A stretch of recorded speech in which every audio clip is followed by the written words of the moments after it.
Chris, naka-isolate dahil sa lumalalang immunity.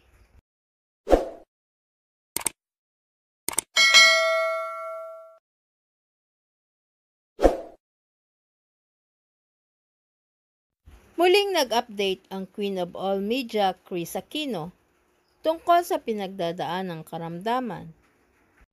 Sa kanyang social media account, ibinahagi ni Kris na nilagyan siya ng PICC line o Peripherally Inserted Central Catheter Line noong nakaraang 2 linggo.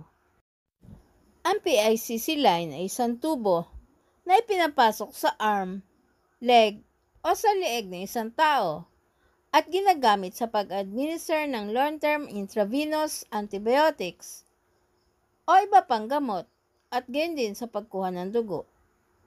Nagpasalamat si Kris sa lahat ng nangasiwa sa kanyang kaligtasan noong siya'y nakakonfine, sa lahat ng doctors at nurses, at sa lahat ng security. Inihayag din ni Kris na dahil sa lumalalang immunity, kailangan niyang mag-isolate. Ayon pa kay Kris, malungkot siya sapagkat maraming rules para sa pamilya at mga kaibigan na gusto siyang dalawin. Inamin din ni Kris na minsan nararamdaman niyang ma-overwhelm at minsan ay napapatunong siya sa sarili kung kaya niya pa ba. Gayunpaman, hinikayat niya ang sarili na lumaban dahil sa pagmamahal at suporta na laging ibinibigay ng mga tao sa kanya.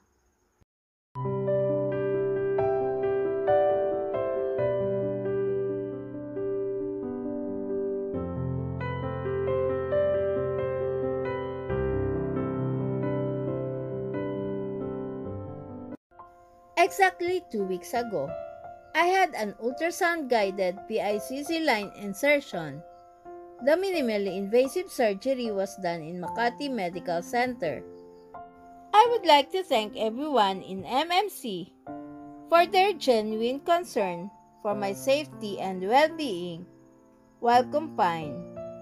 From those in the OR, all the doctors and residents who were monitoring me, the nurses in the 9th floor and the security team, maraming salamat sa inyo.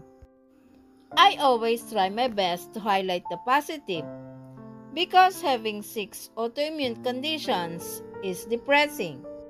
Hindi po ako nagkamali. In my last update, I had 5 diagnosed autoimmune disorders. But just like the Pop Mart Cavers na 6 ang laman, given to me by my new friends at Roge and Orange, number 6 is the supremely punishing rheumatoid arthritis. This picture was taken by my pain management doctor at Rainer Tanalgo. In the picture, you can clearly see my adopted younger sister, immunodermatologist at Dr. Katsi, who is stressed with my ever-growing list of medicinal and food allergies. Partially seen was my excellent vascular surgeon, Dr. James Ilascas. Not pictured is our family's trusted anesthesiologist, Dr. Janelle Lim, who crossed the border. Again, thank you MMC for saying yes to our request. And clearly visible is Surgeon Dr. Mike Padlan. Pinangalanan ko na po siya.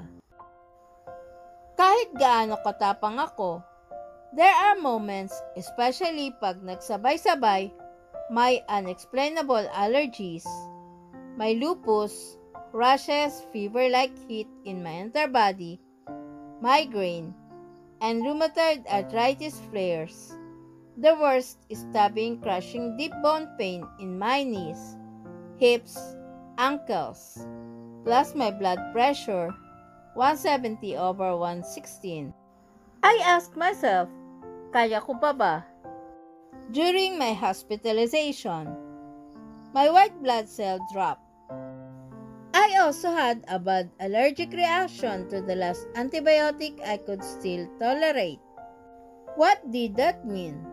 Wala na akong panlaban kahit anong viral o bacterial infection. I'm now in isolation. So many rules for family and friends na gusto kong dalawin. Yes, it's lonely. What keeps me going? I refuse to disappoint all those praying for me.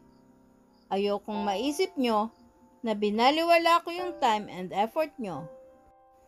Because your compassion has deeply touched my heart. Kaya #bawal sumuko, #tuloy ang laban. Please subscribe and hit the notification bell para ma-update kayo sa sunod na showbiz news.